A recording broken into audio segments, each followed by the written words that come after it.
Welcome to Behavioral Health Today, a podcast brought to you by the Triad Network. This podcast is designed to share trending topics occurring within the world and our communities and bring them a behavioral and mental health perspective. Welcome to Behavioral Health Today. I'm your host, Peter Fenger, and today I'm joined by Allura Halliwell. Allura is a transformational guide and creator of the Conscious Method, a multidimensional healing approach designed to help people move from inner fragmentation to wholeness. With a deep commitment in human evolution, Allura supports individuals in rewiring relationships, healing core wounds, and addressing higher states of consciousness. Her work empowers people to release fear, decode illusions, and use pain as a portal for lasting change. Through her method, she helps others shift timelines and create aligned, soul-centered lives from the inside out. We're excited to welcome Allura to the show to explore how her consciousness method offers a transformative, multidimensional approach to healing by addressing the root of emotional pain, dismantling mental health stigma, and creating accessible, soul-centered pathways beyond traditional therapy. Allura, we're so excited to have you on the show today. Welcome. Thank you so much for having me, Peter. I'm happy to be here.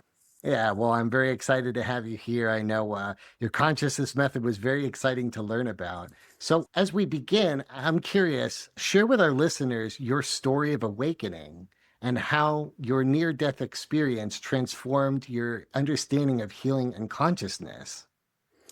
Yeah, I'd love to share about that journey. It happened 7 years ago, and it has radically altered the trajectory of my life. I really feel that everything sort of began. It was like a full rebirth after that experience. So prior to that, I was a stay-home mom of 3 beautiful kids.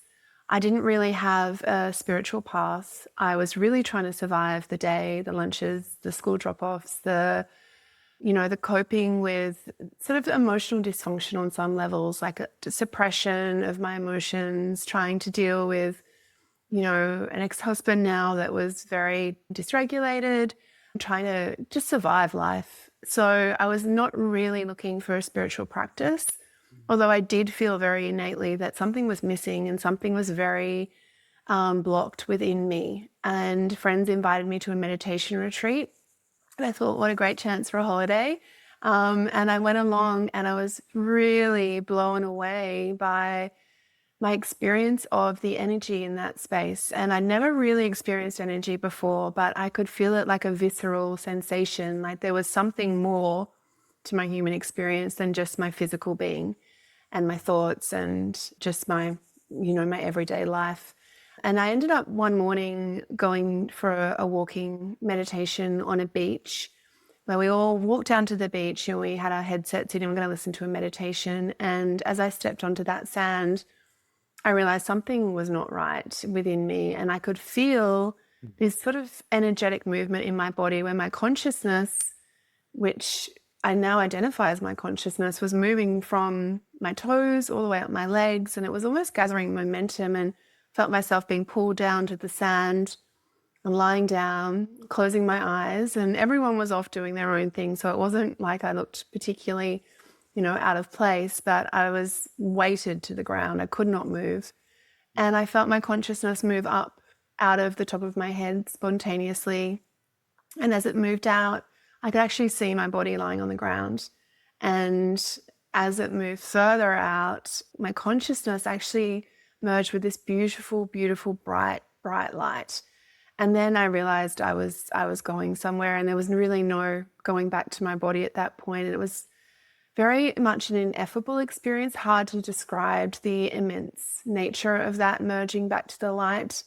But it was a complete experience of, a completely transcendental experience, I'd say. And then from there, I merged into a void of complete darkness, the infinite realm of everything, everywhere, every space, every time. And that's where my identity really took a break, where I became an infinite, connected, energetic source, which was connected to the all. And for me, that experience was particularly profound because I wasn't actually consciously able to realize myself in that moment, but I realized something greater by default because I was shown how vast the consciousness that supports this experience is. Eventually came back from that vast space back into my body and opened my eyes on that beach and looked around, and all I could see was energy. Everything was sparkling and shimmering. And I realized that even though we feel we're physical, everything's very energetic here. And then from there, I realized, oh my gosh, I'm a human with a nervous system, and a lot of my programming in my mind had dissolved. So I really didn't know exactly who I was, but I could feel my nervous system was very anxious. And I began then to go on this path of working out what is the understanding between us as divine.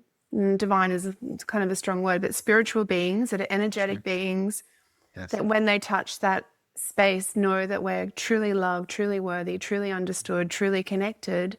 And then when we come back, sort of when we open our eyes on this planet, then we have this sense of separation from ourselves. And I wanted to understand not just the internal patterns of my being, but how we interface with what goes on all around us in our experience of this reality. Like, how is it actually designed? Why do we have the aspects we have? Why do we have a mental body that's separate from our emotional and spiritual body? Why do we have a nervous system that alerts us to threat constantly when often our experience is actually safe, but we're programmed into that threat? Why do we run illusions or programs of perception of reality that aren't actually connected to the truth? And all these questions arose, and I began to dive deeper and deeper into them. And I tried to seek a lot of support externally, psychological support, emotional support, and nothing was really encompassing the whole of the human experience. Everything was just touching on the edges. Aspects, yeah. Huh. Wow, what a profound experience. You talk about transcendental. That is a profound shift. And to be able to have that awareness and really asking so many deep questions, I know that your work led to this process or this program that bridges traditional mental health support with energetic and spiritual healing. So I want to ask you, as you asked those questions and you found answers, how did your multidimensional approach evolve? And maybe share a little bit more about the gaps that you were seeing in conventional models. Yeah, because it was such a powerful awareness that the seeking outside of me for answers was just getting this very limited aspect of a reflection. So I wasn't able to go deep enough to put all the pieces together. So I went to try and see a psychologist to try and understand what was going on in my mind. But the repetition of talking about the loop of what I was going through, it just made me feel like almost more stuck in it. So I was like, hold on a minute. It just feels like it's affirming it. It's bringing more awareness, but I'm not actually finding a gateway through to reconcile the experience. And then I went to the energy work and I was like, oh, I really think this is amazing, but it's not really grounded in the truth of reality sometimes. It's a little bit too esoteric and not really centered in an understanding that allows you to bring it through to something you can work with and make it relatable to your reality and to shifting your life. So I felt these two parts were there and I was like, we need to bring them together. And what was underpinning both of these things for me was consciousness.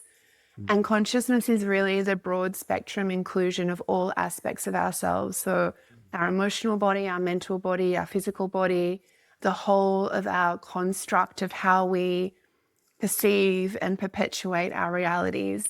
And this underpinning force is where I saw we need to work, because when we shift our consciousness, it's like we shift into a new version of our being, but a new version of our realities. So I was like, let's go there. Let's go there as a foundational aspect that encompasses all of this and connects it all. Wow. Wow. Yeah, that is a comprehensive approach to our consciousness, to the body in itself.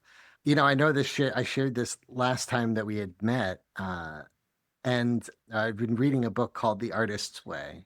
Mm. And some of the concepts that you're talking about kind of just ripple with some of the things that go on in that book. You're talking about this connection to a higher being or a source. And some of the practices in that book really try to tap your creativity as a vehicle for tapping into this source. When you sort of describe your process, I'm almost trying to redefine that action of using creativity, tapping into the source, and really seeing how that might change my consciousness, right? And trying to maybe evolve my place within the world. I think it's a wonderful concept, and I'm very excited to go a little bit deeper. So I know one of the ideas that you talk about is this loop of experiences and how automatic thoughts and reactions can kind of keep us in cycles of survival, right? And I think your work, as you're sort of building this program around the consciousness method, is trying to help us break out of those patterns. So explain to me the concept of what this loop experience is and how it plays into emotional suffering. Yes, of course. And I just want to honor, Peter, that creative access is just such a powerful way to shift consciousness as well, because it just means that nothing's fixed. Everything's open for invention and creation, which is what we're here to experience. We're not here to be a victim to reality. We're here to be creating with reality, creating our experience with it.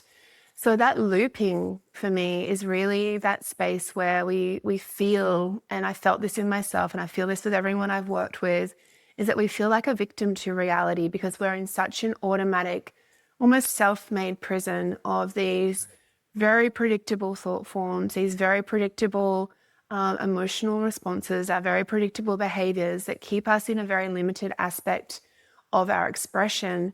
And that comes from a lot of fear. So we have a very, very deep level of fear that keeps us in what I call the wounds of perpetuating the states of feeling deeply unloved, unworthy, and misunderstood or unsafe. And these three wounds I found, they kind of are the default mode of all humans. We actually doubt that we're loved, we doubt that we're worthy, we doubt that we're understood and safe. And so then we keep these loops going to try to find ways to create these experiences for ourselves, but we're doing it from an unconscious mode. So we're just recreating on repeat. We're recreating the same circumstances, and you can look back through your life and you can see, wow, I've done this same pattern over and over again, maybe with different people, different places, different timelines, but I've done the same thing over and over again. And that's because there's a very deep root of us that's based in a separation pattern of feeling disconnected from ourselves and trying to make the external reality feel better for us. But we're doing it from an unconscious zone that just repeats these patterns over and over and over again. Right, right, right. We call them trauma stories. Our body gets hardwired into preventing pain onto our body and that relationship to pain. But there is an awakening, that happens in everyone's life at some point where it starts to come from fate or destiny, and we can decide to choose something different, right? And Yeah. that's where your consciousness method comes through, is really trying to break through to that and realize, we talk about it as our true self, right? This unharmed version of ourselves that is this, built within the true creator's vision, right? Mm. And trying to reconnect with that part. My experience of doing that within the artist's way, and really trying to work through some of the artist's wounds, right? And trying Mm. to find some of the paths to creativity that might let my soul flourish, right? And that's just one aspect, right? And So that's just so beautiful. Yeah. thank you. Thank you. So I'm curious, explain a little bit more about the consciousness method and maybe how it's helping people shift from reacting out of fear and pain to creating with intention and presence, maybe from like a practical sense. Yeah, well, because we are complex beings. We're not Yes. just, very like we're not one dimension, we're multi-dimension. So I really found that there were 12 processes that I had to develop to Great. really honor each part of our being. And just for example, if it's okay, I'll just run through a little bit of a kind of an understanding that the first thing we need to come to an acknowledgement of is we are energetic. And most of us discount our energetic nature as being something woo woo, something that we can't connect with. Yes. There's a very simple process where we just realize that most of our energy is going outside of ourselves to create the loops of our reality. So, step one is literally bringing our energy back inside ourselves to feel a connection and a wholeness within us. And when our energy comes back in and we get safe in our own bodies, because most people don't feel an inner safety. So that's why they're trying to find external safety constantly. And the way to feel inner safety is to have a relationship with your energy and to feel safe in your own energy without forcing the outside world.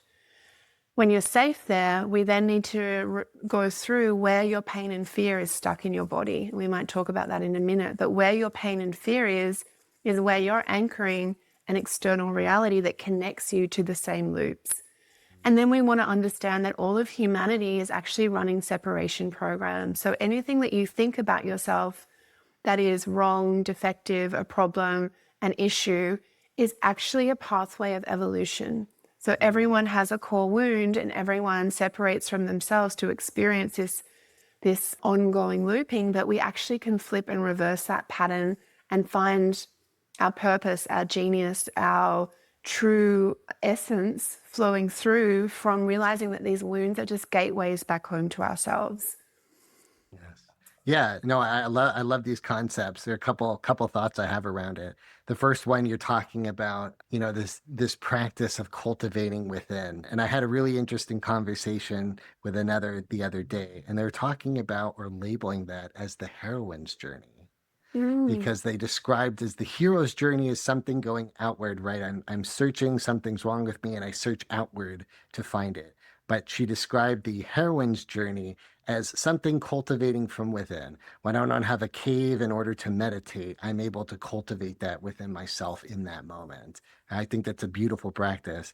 The other thing you're talking about is you're talking about this design that we have something to go through. We might view them as flaws or weaknesses, but the gift in that is that when we are able to transcend those weaknesses into strengths, really build upon it, that's almost our like our journey, and that we are given those things not as a limiting belief, because I think a lot of that work you're doing is trying to help them break down those limitations, but realizing that we are much stronger than what we think and feel, and really the challenge and gift of those challenges is that it's an opportunity for us to arise from that. Yes, absolutely. Because what I saw very clearly in my journey was that we are source beings. So we come from a wider consciousness and we come into a human dimension and then we go on this journey. But what it showed me really innately is that we can return to being a connected source being actually in a physical body. So it's a fractal or like a kaleidoscope that we don't need to leave the body to be at home in the body and to be safe in the body and to be connected to consciousness via the vessel of the body. So that's where the movement I think humanity is here to make, which is coming home to self. And when you're internal, because we're quantumly projecting or holographically projecting everything from within around us, it's bigger than our thoughts creating our reality. Our nervous system, our energy, our thoughts, our whole design is projecting our reality. So from there, if you shift the pieces within, you're going to get another version of your external experience because you are a powerful creator. It's just that that's got confused in the process. Oh, huge concepts, huge concepts. Yeah. So I know you had mentioned this as a point that we would talk about later. So I want to bring it up now, and we're talking about a relationship to pain. And I know your key ideas in the work that you're doing is that we're not just healing from pain, but we're healing from the relationship to pain. So explain what that is and then talk about how you're helping people begin to shift that relationship. Yeah, so the one thing every human fears is their own pain. Mm, If you think about the one thing you don't want to have happen that you fear the most, it's just because you don't want to feel the associated pain that comes with that. So when we realize that, we can realize that pain is actually a really powerful influencer in our experience because it's the one thing we're truly avoiding. mm, So if we develop a conscious relationship with our pain, that means that we don't have to fear anything in our human experience because we've already reconciled the relationship to pain within us. mm, And unfortunately, in a societal space and in a sort of a suppression space, from young ages, we don't get to develop that full, complete relationship with our pain. We're either usually shut down, we're dismissed, we're ignored, we're made to feel isolated, we're punished, we're threatened if we have an emotional experience, or we're just alone in that. So we go, oh, hold on, this pain is not safe because it isolates me from those around me. And it's projected as not being a safe place to go. So my work reconfigures the relationship to pain, which is that when we leave the suffering, which is the repetitive mental thoughts and emotional and maybe addiction to pain, and we go deeper into pain in the body. If you get really still and feel, pain is a sensation in the physical body. That's all it mm, is. mhm, And that sensation holds consciousness that has been trapped in the body from previous pains. So you'll find your pain is actually like a portal. The one pain you may have in your body of abandonment, you may be feeling it in a relationship now, but if you follow the trajectory of that pain in your body back, it's going to be the abandonment of friends in high school, of, when your dad left, of when you abandoned, were abandoned from source consciousness. There's a fractal all the way back that holds deep, deep pain. So when you can slip into that portal, you don't have to go through every trauma because you're reconciling the pain in the present right now that's in your body, because your body is holding the truth of all that pain. And when you have that relationship, it's like, wow, there's pure liberation that mm. happens as you have a cellular expansion, an energetic expansion around that pain, and it no longer traps you. We'll be right back after a word from our sponsor. Nearly 9 in 10 registered voters believe the nation faces a mental health crisis, according to a new USA Today Suffolk University poll. Americans are more concerned than ever about their mental health. Mental health first aid provides the resources and training to identify, understand, and respond to signs of mental health and substance use challenges.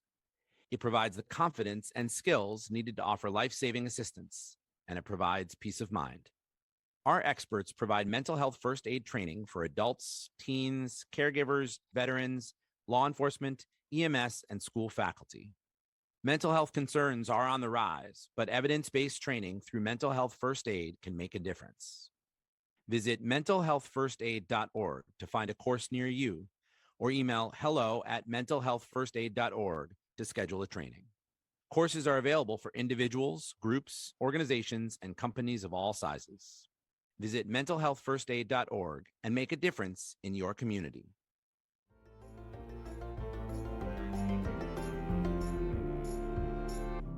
Yes. Yes. Yeah. And the way that you're describing pain, it's very interesting. We see this happen in multiple ways, right? We can talk about generational trauma and how it's passed down from our genetics. But also, the technique that you're offering is trying to adjust the pain, not necessarily by asking you to relive it, through stories or having to dig up stuff, but really trying to maybe address it in that moment. I've heard it described as a couple of different things, but we're all kind of talking about the same thing. Is that we have a physical reaction to some of this, and when we can become aware of how our body is maybe reacting to that relationship to pain, when we're able to go back and heal it from the source, our body can finally complete that emotional loop. Yeah, Yeah. exactly. Yeah, and it's the application of consciousness. Like Yeah. you apply full consciousness safely in the body to feeling and opening into that space. And it will feel like, if you touch it properly, it can feel like you want to, like it's a death experience, because Hmm. you've held your identity around protecting that pain and Yes. keeping that pain really safe. Hmm. So I find people that I work with that actually touch that pain, it's almost like I call it dying to self, because you're dying into that pain, the version of you that's protected that. So you actually have a very visceral, cathartic opening through that. And what I found in the work I've done is that consciousness gets gated in pain. So when you've had these fractures or these pain points that have been these really difficult, painful things for you, it's like the body protects you by putting that pain in a place where it can manage it. Yeah. So we want to actually go through that management and open that pain up, which means that we're going to actually have to go through something that felt like death in the time and reopen that and actually feel that and expand that. But in doing so, you're liberating your whole being. And people actually come to me and go, Allura, I want to find the next pain point. Because they know the minute they find that pain and they feel it fully, they're liberating consciousness, energy, and their life loop. Yeah. Yeah. And I think one of the beautiful things about this is, I think at the end of this work, you're providing the individual with the tools for them to cultivate it themselves. This goes back to, 100%. again, one of the first parts that you're talking about is the heroine's journey is being able to be the source of removing these blockage. Again, if I can kind of like use another term to describe the same thing, I've heard it be called like self-parenting, right? When you're able to kind of go back into your life and reparent yourself with maybe the emotional response you never got as a child. You're using these moments of awareness to kind of go back and consciously unblocking things that, or completing that emotional loop that might not have been completed. Yes, definitely. Because we are multidimensional. So we feel like we're here in this place and time. But if you dive into your body, excuse me, your body will be able to show you all spaces and times where it's had this pain. So we can actually go through and reorientate and connect with that part of ourselves as if they're here now. And we can hold that version of ourselves. And that for me is wholeness. It's bringing out all the fractured versions that have left us because there's been pain, and bringing them back in and connecting with them and making them safe. So that means not just one inner child, but all the inner children. And when people that do this work with me, that's one of the processes we do, where you can tune in to a time and space and bring that child into cohesion with you and connect with her or him so clearly that you feel a sense of relief that part of you is now held. So it's a profound experience we get to have as humans. Yeah, yeah, it sounds profound. And even just as the way you're describing, these techniques and the processes. And even if as I've done my best to sort of summarize and understand some of it, even the way that I'm talking about it being, very egocentric, the way you're describing is even recognizing the energetic space, right? We expand beyond our bodies, and you're even recognizing the past relationships of the genetics before us. You are encompassing all of that into this theory as you approach sort of healing. Yeah, because we need to have this multidimensional approach to get deep enough. I think our consciousness and the evolution of humanity is asking for that. And you mentioned something really powerful before. This is about sovereignty. This is about you understanding, or whoever does this work, understanding how to be the sovereign healers of themselves, the sovereign guides to themselves. So the processes are like the modalities to work through, but you're actually going to do that within yourself, because that's what I found as well with the healing kind of modalities. It's like we lean into relying on someone external to get that shift for us, where actually we really need to know our sovereign nature and how powerful that is. And that needs to be radically supported so we can feel safe and held and understand what we're doing, but we're doing the work for ourselves. Yeah, yeah, yeah.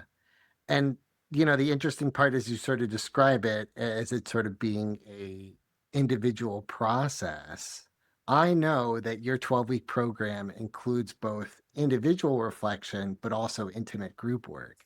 And I love that process, right? Because within groups, we're able to help each other kind of mirror and thus sort of come together and sort of evolve or awaken in a group experience. So I want to ask you, what is the value of healing in a community, and how does that help shape the transformation people experience in your Mm. course?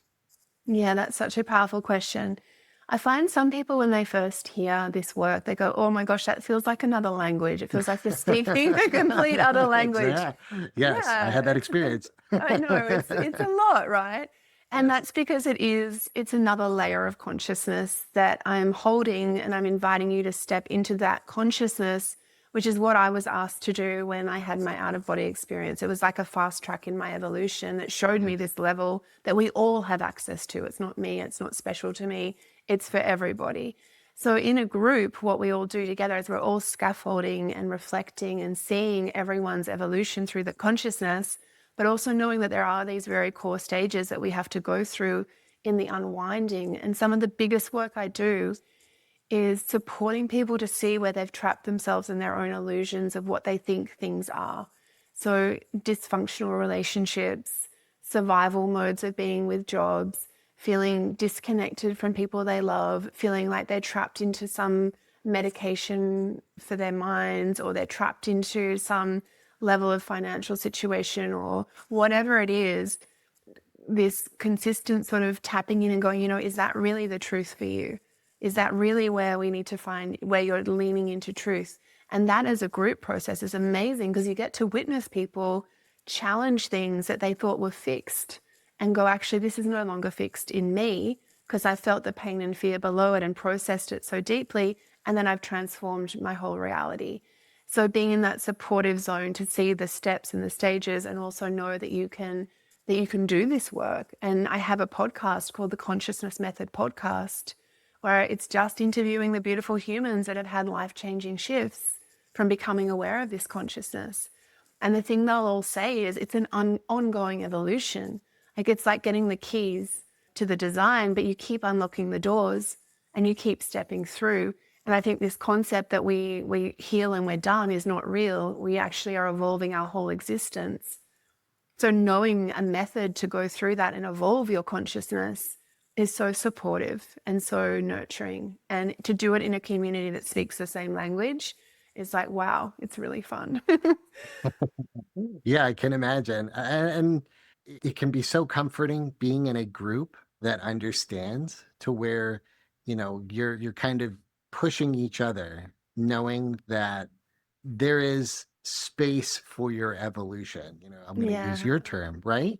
Because you can watch others go through it and know that you too have access to that as well.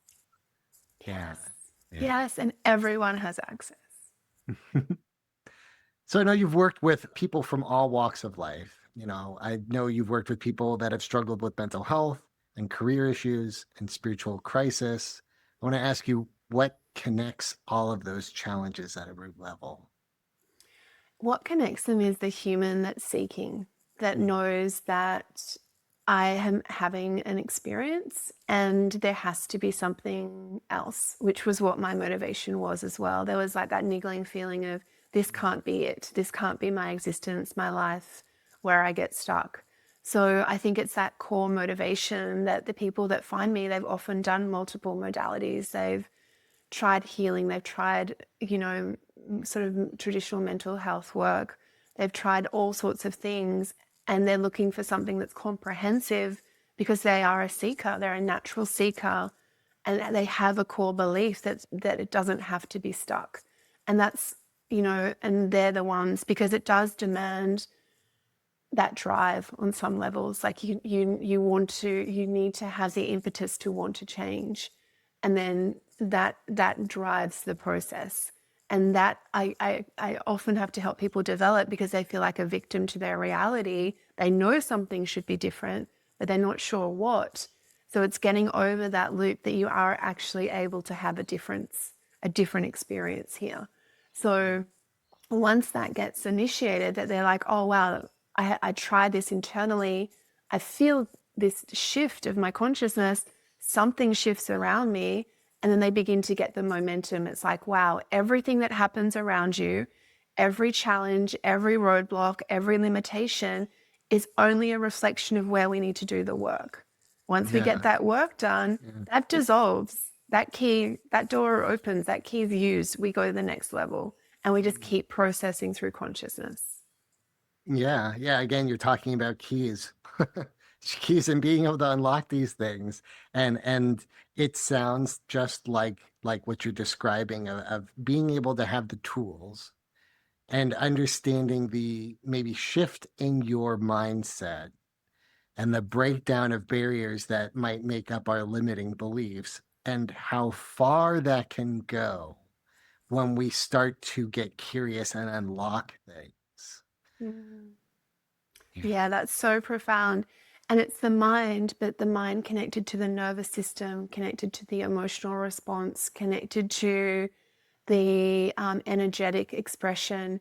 So it's like, and I hear a lot of people talk about your thoughts create your reality. And I just see that as the very top level, and that we're missing this whole piece of our whole design because we're actually a whole organism that we need to take into account all these parts, and they project the whole of the reality. So when you shift consciousness, you literally feel like a different being. You look at something and you go, that's not, it's not even like we have to think about it differently. We look at it and we go, it's just not resonating like it used to. Like I just don't want to go into that argument with my partner, or I just don't want to keep showing up for my boss and trying to get that feedback that doesn't really land. I just don't want to do these things anymore or force myself to 5 a.m. workouts when I'm not losing weight. It's like I don't want to be in that structure. I want to blow that apart and find that new vision, that new space. Yeah. So I am kind of curious. So as you describe maybe this process, what does it look like in practice? Is it like talk therapy? Is it talk therapy with meditation for folks to reflect upon? Is it energetic medicine where we are, using additional tools from a somatic side and removing things that way? What does it look like? Is it all encompassing? Yeah, pretty much. I'll kind of talk you through the process. Yeah. So I'll get someone to be very, very conscious of their reality as it is. So I'll get you to give me a comprehensive list of all the thoughts, feelings, and behaviors that are attached to that experience in your life. And that's your addiction mode. That's where you're in addiction to doing the same things over and over again. Once we identify those things, then we can deeply work in the process-based experience, which for most of it is going within to do processes. So they're guided processes that you actually do within your own body. So there's 12. So you're going in and you're moving the pieces around. As you're moving them around internally and learning how to do that, you're sharing with me what's going on. And I'm reflecting the piece to you that you can't see because it's embedded in your unconscious zone. Yeah. So as humans, it's a really tricky design, but we have a part of us we can't see because it's so enmeshed with our identity. So my role is to show you what's not seen in you, so then you can go see it consciously for yourself. And once you see it consciously for yourself, you do the processes around it, and that bit is no longer running the show from an unconscious zone. So you then get to work with it and mold reality in a new way. And that process of reflection, self-processing, receiving my reflections, and receiving this ongoing, I suppose, a rising of consciousness, it means that you get a complete shift through your whole being. Yeah. Wow. Wow. As you describe that process, you're inviting somebody to share their story, but you're giving them the tools to rewrite it. Yeah. Yeah. Yeah. I'm curious because you are dealing with a lot of fear and a lot of avoidance to dealing with those things. Mm. How do you help people move through the resistance? Well, I know it, I recognize it's their fear. So, Mm. and I recognize, because I think what makes my journey so unique is that I've had to sit with the deepest levels of fear and pain that I think any humans have to go through to really sharpen my capacity to do this role. So I know I've been through the initiation. So when I can identify that fear in someone, I'm able to really hold them in a higher awareness that guides them into themselves safely, but also firmly. It's like, we're going to go here and you're going to be okay. So it's that sense of knowing that there's a path here and it's tough to walk, but you're being guided to walk it because you're actually wanting to walk it as well. The only people that want to do this work are the ones that want to walk this path. So it's already happening. It's already a self-fulfilled prophecy. It's just me showing them that this is possible and that they're not going to die. Because the fear that you're going to die if you do, these things, and they could be really small things, but they're actually big things that keep you trapped in a limited experience. So when you have the reflection that, yep, you just need to step through that space, even though you feel like it's the end of the world, then you open up the next space. So holding people and honoring them in that fear is huge. Yeah. That is huge. That is huge, and you're really stepping into a very powerful role when you can come alongside folks and really kind of shepherd them in that way. There's true transformation that you can make in people's lives. Yeah.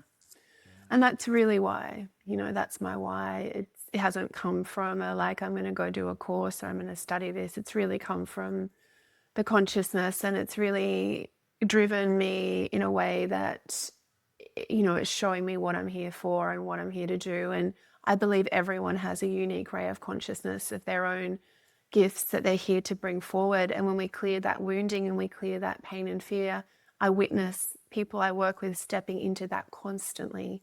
And it's not like these big kind of I want the money and I want this and I want that. It's like, I actually want to be in direct relationship with my purpose and my true safety, my true abundance, my true love. And that brings a reality around them that's beyond their wildest dreams, because it's not coming from needing something external to be safe. They anchor it all in and then it just arrives. So it's a beautiful process to watch. And I feel very honored to be supporting people through this, because it feels like a gift. Yeah, I can't imagine a greater meaning for one's life than to find their true purpose and giving it out freely, right? You're talking about how this is your gift and you're giving it outwardly. That's a beautiful sentiment. Oh, thank you, Peter. I want to ask you, for those who might be feeling stuck, we talked a little bit about disillusioned, or people that are unsure where to turn. What's one step you'd recommend for them? Take a couple of minutes, couple of times a day, just close your eyes and just bring awareness into where that pain lies in your body. And just feel in and just connect your awareness that this pain is safe for me to feel. And I'm just going to feel a little bit of that pain today. And what you're doing is you're stretching your capacity in your nervous system to not go outward, but to go inward, to feel a little bit more of yourself, just a little bit. And then over the days, we're just feeling a little bit more and more until you actually feel a degree of safety to sit with your being, with your pain, instead of acting out of your pain constantly. So if there's one small practice that you could begin on a daily basis, that would be where I would begin. Yeah, that's lovely. I appreciate you sharing that with me. So I want to ask you, as we wrap up for today, where can our listeners learn more about your consciousness method, or join your program, or follow your work? Share where we can learn more. Thank you. So yes, the Consciousness Method podcast is a way to hear some of my masterclasses and some of the beautiful humans that have done this work. I've got my website, allurahalliwell.com, and you can find all the details on there and send me an email. If you want to explore, there's a link there to have a chat about having, a deeper dive into the program and seeing if it's aligned. And then I'm going to have my book coming out. So if you're listening, you can have a look for that on all the platforms. Its title is Unloved, Unworthy, Unknown, which are the 3 core wounds of humanity. So if you're interested in reading about the work, that'll be available. Well, I would love to seed an idea for you to come back onto our show and talk to us about your book. That would be lovely. I had a wonderful time learning more about you and your work and the consciousness method. So thank you very much for your time today.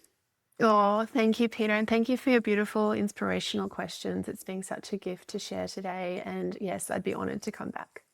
Oh, that'd be great. Thank you. Thank you. And I want to thank you, listeners, for taking the time to join us. You can follow us on our social media at TikTok, Instagram, LinkedIn, YouTube, and more at Behavioral Health Today. If you like our show, give us 5 stars and leave us a review. As always, the resources for this episode and an archive of all of our other episodes can be found at our webpage at triadhq.com/BHT. And we look forward to having you back with us next time on Behavioral Health Today.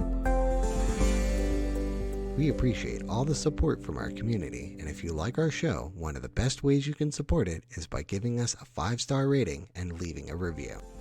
Behavioral Health Today is a podcast part of the Triad Behavioral Health Network, all rights reserved.